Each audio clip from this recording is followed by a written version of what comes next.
Paglipat kay dating Bambantarlac Mayor Alice Guo sa Correctional Institution for Women sa Mandaluyong, hindi pa napatutupad.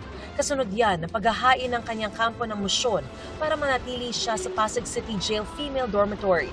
Sa November 26, nakatakda ang pagdinig kaugnay nito. Iniutos ng korte na ilipat sa correctional si Guo matapos siyang masentensyahan kahapon ng habang buhay na pagkakakulong dahil sa kasong qualified trafficking of persons. Cassandra Leong, nasangkot sa mga kasong may kinalaman sa human trafficking at illegal na pogo at large at wala na sa kustodiya ng Kamara. Ito ang naungkat kanina sa pagdinig ng Senado para sa proposed budget ng Department of Justice o DOJ para sa taong 2026. Si Cassandra Leong po ba? Under detention pa rin ba siya ngayon, Mr. Chair? Ngayon po si Cassandra Leong, naka-release ho siya. So hindi siya Paano po nangyari yon, Mr. Chair? Mr. President, actually nagulat rin ako. Mr. Chair. Pareho ho tayo nagulat kasi tinututukan ho natin tong case. Agosto at Setyembre nung nakaraang taon nang dinetain ng Kamara si Ong dahil hindi siya nagsumite ng mga hinihinging dokumento noon ng Quadcom.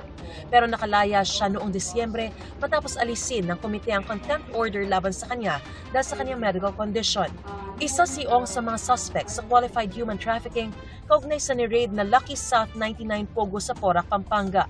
Sangkot din siya sa kasong money laundering na inihain laban kay Alice Guo. Kumukuha pa raw ng impormasyon ng Bureau of Immigration kaugnay sa Lucky South 99 kay Cassandra Leong at pati kay Harry Roque na agad naman daw isusumite sa Senado. Desisyon ng Appeals Chamber ng International Criminal Court o ICC kaugnay ng apela ni dating Pangulong Rodrigo Duterte para sa kanyang interim release, ilalabas sa November 28. Base sa inilabas nilang dokumento, ilalahad dito sa open court bandang alas 5:30 ng hapon dito sa Pilipinas.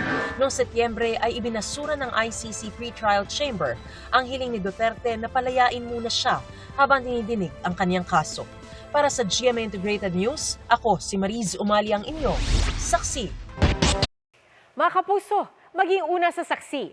Mag-subscribe sa GMA Integrated News sa YouTube para sa iba't ibang balita.